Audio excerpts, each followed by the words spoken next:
Hola, muy buenas, bienvenidos a La Ciudad Encantada, soy Chechu Rodríguez. Tengo muchas ganas de traeros este juego, de esta reseña que ya tenía pendiente de hacerla desde hace meses. De hecho, este juego me vino en septiembre del año pasado y es Knitting Circle.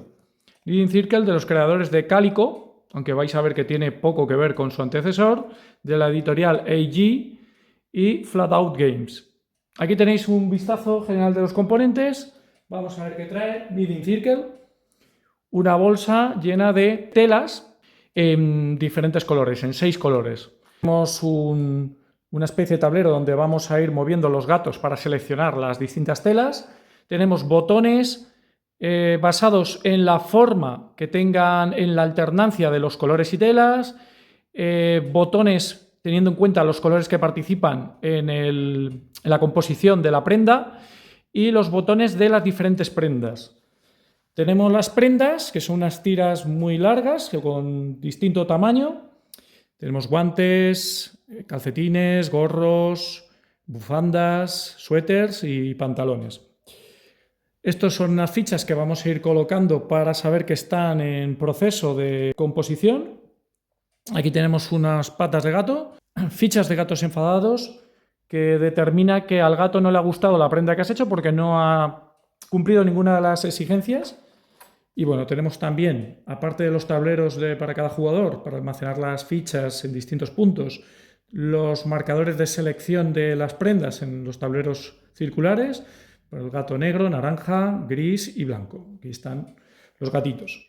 Van a ser los pocos gatitos que vais a ver en este juego. Nada que ver con el Calico, con su antecesor, donde había un montón de gatitos que se ponían en las colchas. Y aquí tenemos cartas de requerimientos para puntuaciones extra, aparte de un bloc y el marcador de jugador inicial.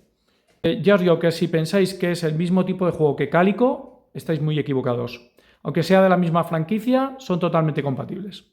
Vamos a ver cómo se prepara y cómo se juega y vamos a simular una partida a 2 jugadores. Recordad que el juego es de 1 a 4. Aquí tenemos ya la preparación a 2 jugadores. El jugador Luan tiene su tablero, que puede orientarlo de izquierda a derecha. Va a empezar con una ficha de pata y su meeple ahora será colocado en el tablero este. Jugadora Mía tiene su tablero y tiene también su patita. Aparte tiene aquí un espacio para poner una carta inicial. Vamos a barajar los respectivos mazos, vamos a voltear de tal forma que no se vean ninguno de los atributos de los botones, dejamos las otras patas a un lado. Las fichas de sagrado, de prenda fea, las dejamos a un lado, barajamos todas las cartas y cogemos 4 para cuando jugamos a la versión avanzada, ¿vale? Si no, no cogeríamos cartas de objetivos. Dejamos una pieza de cada color en el centro del tablero y luego además sacamos para cada una de las casillas 2 fichas que tienen que ser orientadas según nos indique la casilla. Entonces, según el número de jugadores, el tablero va a ser mucho más grande o más pequeño para que puedan interactuar todos los jugadores. Los jugadores que controlan a Luan y a Mía van a recibir 2 botones de cada una de las formas y de manera aleatoria. Aparte, van a recibir 2 piezas de la bolsa. Da igual que las piezas que estén en el cesto estén volteadas o no, porque las podemos luego elegir cómo colocar. Ahora estos jugadores van a elegir de qué mazo van a robar 2 cartas, las van a ver y se van a quedar una.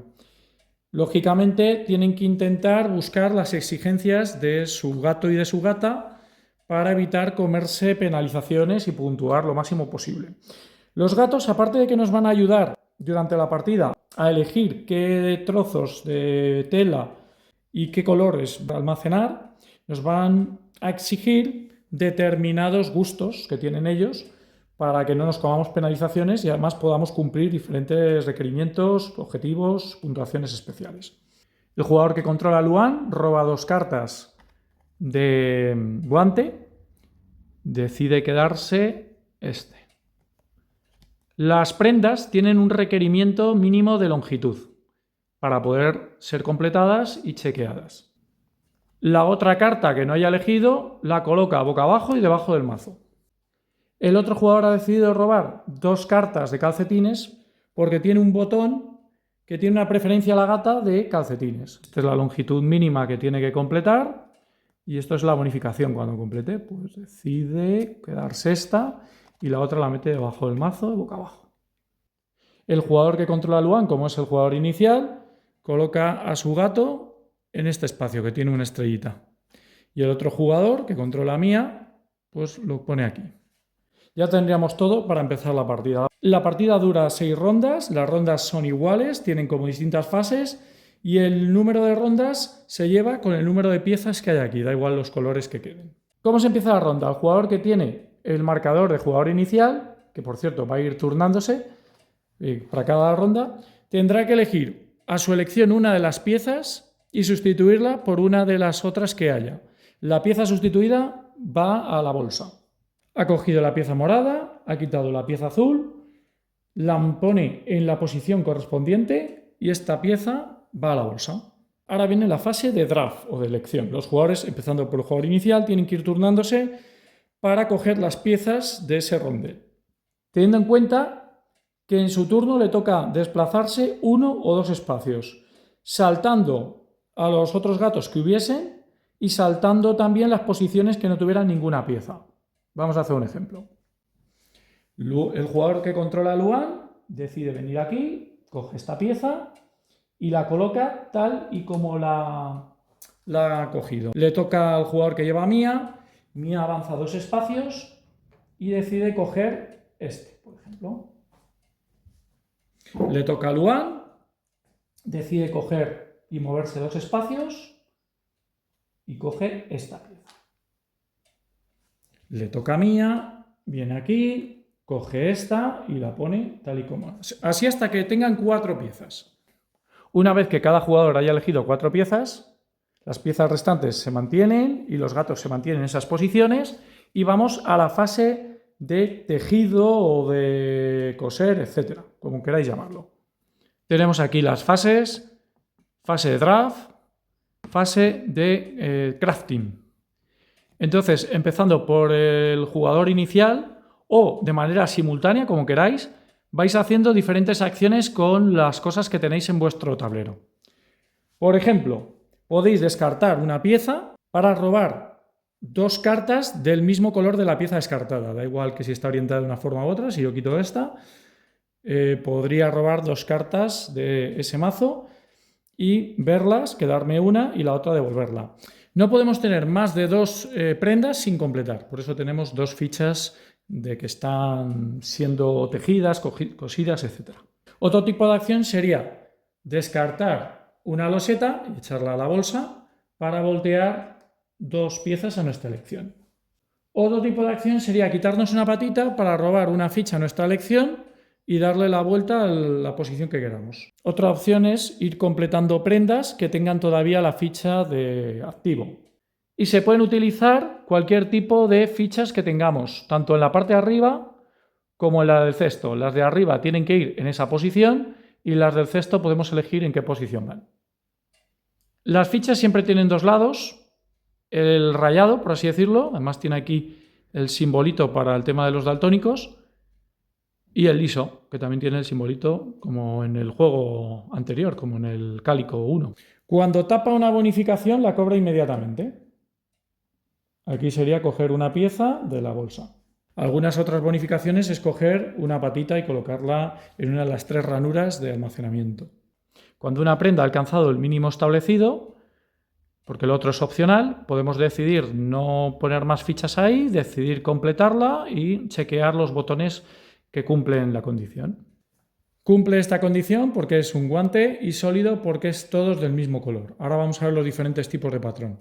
Y luego el que no cumpliría sería el otro botón, el circular, porque le falta el color morado. En el manual tenéis cómo se cumplen los patrones, ¿vale? Por ejemplo, el estriado, color bloqueado, el simétrico o el sólido. Y tiene que ver con los colores, no con el rayado de si está la pieza por el liso o por el otro lado, porque eso es simplemente para la colocación en la carta. Una vez que la prenda ha sido completada, la ponemos a un lado y dejamos libre uno de los huecos para colocar cartas sin completar. Cartas de prenda. El resto de botones ahora no lo vamos a rellenar. Si un jugador quiere completar una prenda, pero no cumple ninguno de los patrones de los botones, pues tiene que cogerse una ficha de desagrado de Michi. Esto le quitará 3 puntos al final de la partida. Y ahora, para finalizar la ronda, podrían, de todos los botones que les han sobrado, quitarse uno a su elección y rellenar ya todos los espacios vacíos. Los botones descartados se van afuera de las pilas correspondientes y los jugadores rellenan su tablero con botones de la forma. Pueden repetirse, pueden coincidir, pueden que no, eso ya es azar puro. El jugador inicial pasa al siguiente jugador, siempre las agujas del reloj. Empezando donde esté el nuevo jugador inicial, tenemos que ir rellenando el resto de huecos. Si en algún momento de su turno un jugador ha completado uno de los requerimientos de las cartas, coge una ficha de pata, la almacena y le da la vuelta a la carta que ha completado. Los siguientes jugadores podrán también reclamar esos puntos, pero no tendrán la ficha de pata. Como las prendas completadas se van a quedar a nuestro lado, pues esos puntos luego los verificaremos al final de la partida. Los jugadores irán haciendo las siguientes rondas de la misma manera, ya sabéis, empezando por el jugador inicial, que en este caso es quien controla mía, tendrá que elegir una de estas losetas restantes para sustituirla por una de esas. Y la pieza sustituida tendrá que ir a la bolsa. Ese es el contador de rondas. Después de las 6 rondas se va a proceder a la puntuación final. Vamos a verla. Al final de la partida, los jugadores tendrán que anotar los puntos por sus botones. Los botones tienen puntos aquí en azulito, como el cálico. Luego tenemos que ver los puntos base de las prendas que hemos completado. Bueno, aquí tenemos esta completada, llegado hasta aquí, pues tantos puntos. Si hubiera llegado aquí, pues más puntos. Lo que no es acumulativo, ¿vale? Luego nos llevaríamos puntuaciones especiales de algunas prendas que pueden puntuarse al final de la partida. Tienen que venir aquí especificadas. Por cada ficha de desagrado de Michi que tuviéramos, nos quitaríamos 3 puntos y luego ganaríamos los puntos de las cartas que hemos completado sus requerimientos.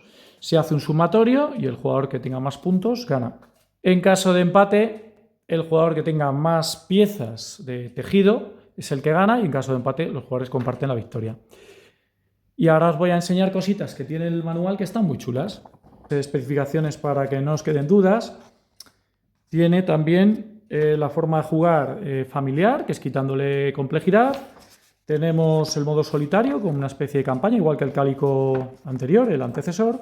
Y luego tiene una variante, para que tengáis el cálico, podéis, en vez de utilizar el mercado habitual de cálico, el rondel con los gatos. Si tenéis el cálico 1 y este cálico, podéis combinarlos. Y la verdad que yo lo he jugado, el cálico 1, con este sistema y es mucho más chulo y mucho más estratégico, porque ya no dependes tanto del azar, sino de la posición y de lo que te deje el otro, pero teniendo en cuenta un amplio abanico de posibilidades. Y bueno, hasta aquí la reseña de Knitting Circle. Vamos a ver qué opinan nuestros protagonistas. Bueno, Luan, ¿qué te ha parecido el juego? ¿Es mejor que el 1? ¿Tiene mucho que ver? Pues mira, resulta que no tiene nada que ver. Aunque salgamos gatitos, son cosas distintas que hay que hacer. En el 1 había que hacer colchas donde teníamos que ir cumpliendo patrones que pedían distintos michis para que se fueran esas fichas de michi ahí. O completar conjuntos de varios colores para que nos dieran botones de esos colores. Además había que rodear unas zonas que eran como de objetivos con unos determinados patrones. Y el sistema de draft no tenía nada que ver. ¿Y a ti qué te parece, Mía? Pues que puedes tener los dos juegos y que no se pisan.